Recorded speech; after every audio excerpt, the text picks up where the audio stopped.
So this is from Balamith TNPC Academy.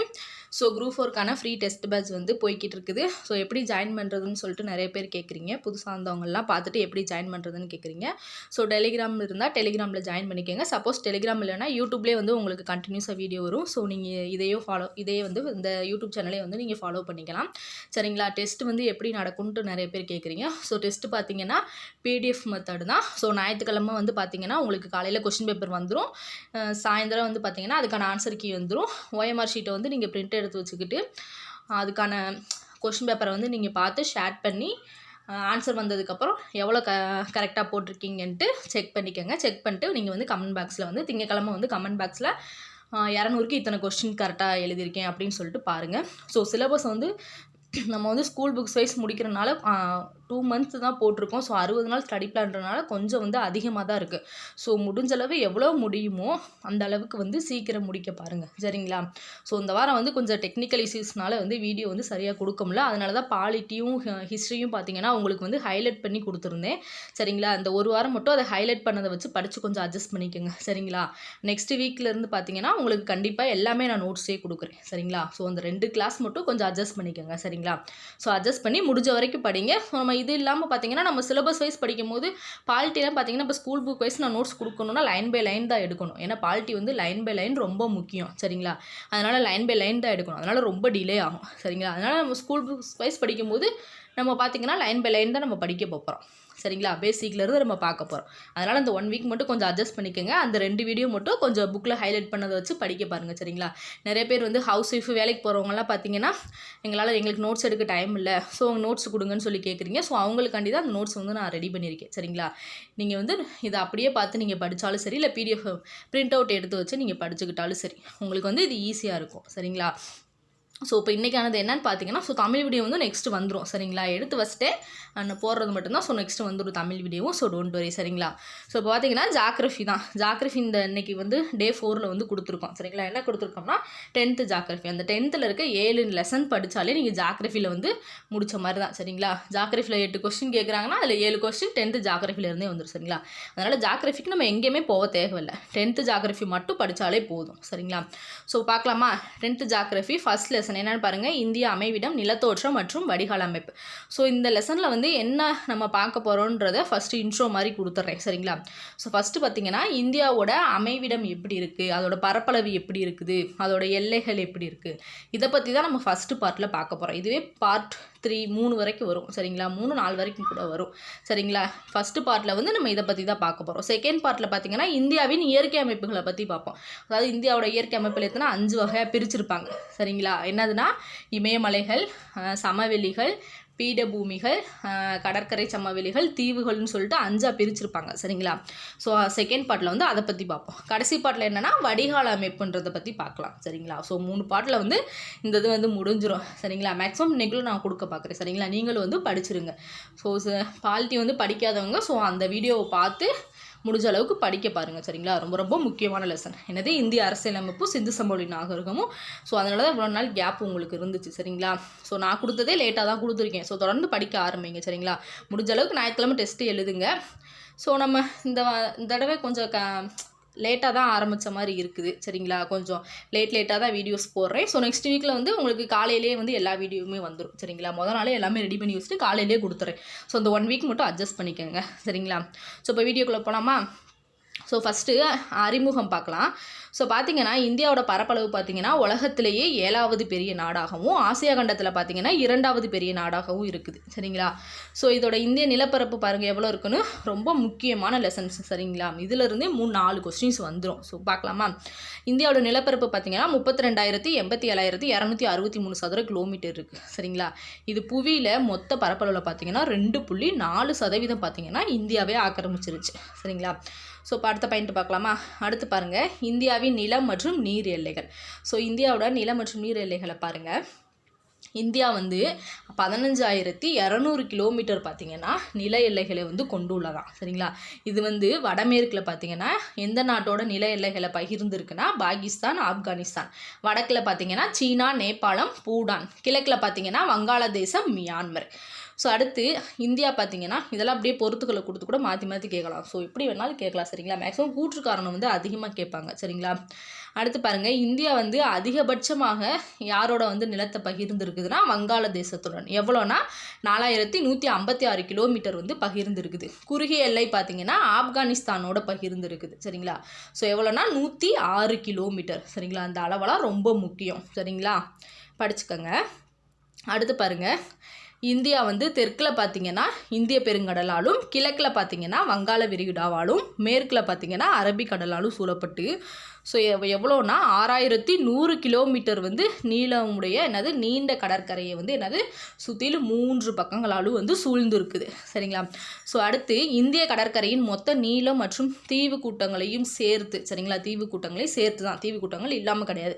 So சேர்த்து மொத்த நீளம் எவ்வளோன்னு பார்த்தீங்கன்னா 7516.6 கிலோமீட்டர் சரிங்களா.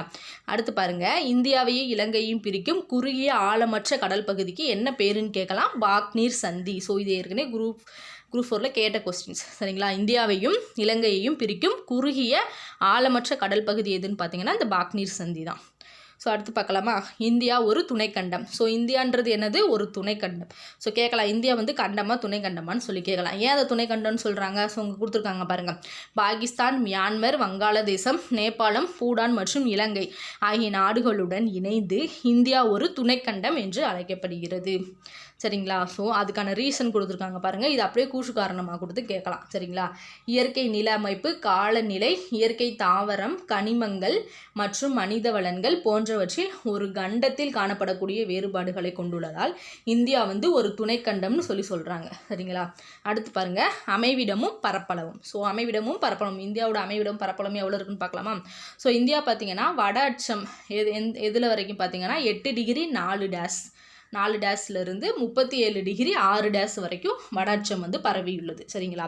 கிழக்கு தீர்க்கம் பார்த்தீங்கன்னா 68 டிகிரி 7 டேஸ் 97 டிகிரி 25 டேஸ் வரைக்கும் கிழக்கு தீர்க்கம் வந்து பரவியுள்ளதுன்னு சொல்கிறாங்க.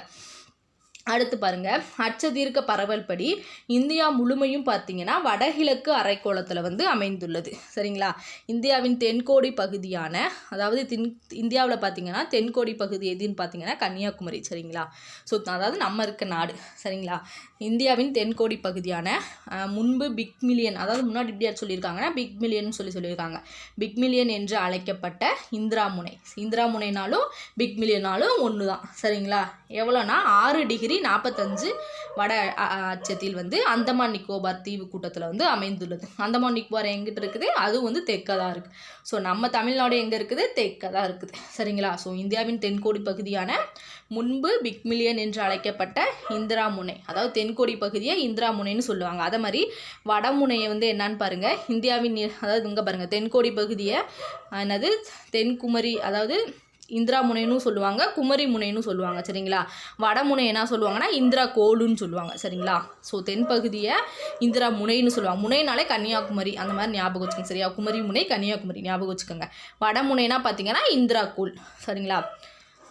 ஸோ அடுத்தது பாருங்கள், இந்தியா வந்து வடக்கே பார்த்தீங்கன்னா லடாக்கில் உள்ள இந்திரா கோள் முதல் தெற்கே வந்து கன்னியாகுமரி வரை 3214 கிலோமீட்டர் நீளத்தையும், மேற்கே பார்த்தீங்கன்னா குஜராத் ராணாஃபட்ச் முதல் கிழக்கே அருணாச்சல பிரதேசம் வரை மொத்தம் எவ்வளோனா 2933 கிலோமீட்டர் நீளத்தையும் வந்து கொண்டுள்ளது சரிங்களா.